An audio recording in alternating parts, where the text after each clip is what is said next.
आपने देखा होगा कल माननीय उच्चतम न्यायालय में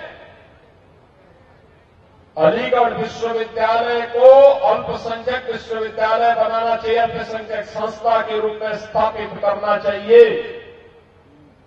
या एक सामान्य संस्था के रूप में रहनी चाहिए। कल माननीय उच्चतम न्यायालय में इस पर बहस हो रही थी। आज याद करिए, ये कैसे हो सकता है कि भारत के संसाधनों से पलने वाला, भारत की जनता के टैक्स से चलने वाला एक ऐसा संस्थान जो अनुसूचित जाति, जनजाति और पिछड़ी जाति के लोगों को कोई आरक्षण नहीं देता है, लेकिन वहां पर मुसलमानों के लिए 50% आरक्षण की व्यवस्था वे लोग अपने स्वयं के माध्यम से करने का प्रयास करते हैं। और यही मामला चल रहा है माननीय उच्चतम न्यायालय में। बहनों और भाइयों, भारत का संविधान अनुसूचित जाति, जनजाति को और मंडल कमीशन की रिपोर्ट के आधार पर पिछड़ी जाति के लोगों को आरक्षण की सुविधा देता है, लेकिन इस सुविधा अलीगढ़ मुस्लिम विश्वविद्यालय में क्यों नहीं मिल पाती है? क्यों नहीं मिल पाती है? जब भारत का पैसा लगा है तो अनुसूचित जाति, जनजाति और पिछड़ी जाति के लोगों को भी वहां आरक्षण की सुविधा का लाभ मिलना चाहिए, नौकरी में भी मिलना चाहिए, और अनुसूचित जाति और पिछड़ी जाति के बच्चों को प्रवेश में भी वहां ये सुविधा प्राप्त होनी चाहिए। लेकिन क्यों बंद किया गया? क्योंकि कांग्रेस नहीं चाहती है, समाजवादी पार्टी नहीं चाहती है, बहुजन समाज पार्टी नहीं चाहती है, क्योंकि इन सबको वोट चाहिए, वोट बैंक को बचाने के लिए लोग आपकी भावना के साथ और राष्ट्रीय एकता और अखंडता के साथ खिलवाड़ कर रहे हैं।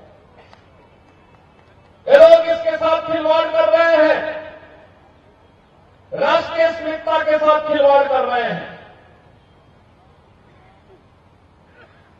आपने इससे पहले पिछले सप्ताह देखा होगा, जम्मू कश्मीर विधानसभा ने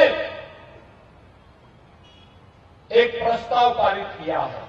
जम्मू कश्मीर में नेशनल कॉन्फ्रेंस और कांग्रेस की सरकार है, उसने प्रस्ताव पारित किया है कि कश्मीर में फिर से 370 की बहाली होनी चाहिए। बहनों और भाइयों, ये जानते हुए कि बाबा साहब डॉक्टर भीमराव अंबेडकर नहीं चाहते थे कि भारत के संविधान में धारा 370 जुड़े, लेकिन पंडित नेहरू की जिद ने जबरदस्ती इस धारा को भारत के संविधान में जुड़वाया।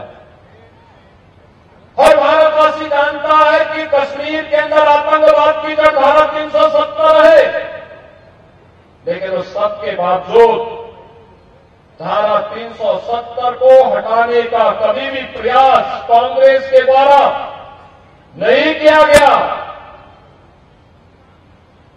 और जब 2019 में प्रधानमंत्री मोदी जी ने देश के हित में, राष्ट्रीय अखंडता के हित में कश्मीर में धारा 370 को हटाने का एक निर्णय लिया, दूरगामी सोच के साथ निर्णय लिया,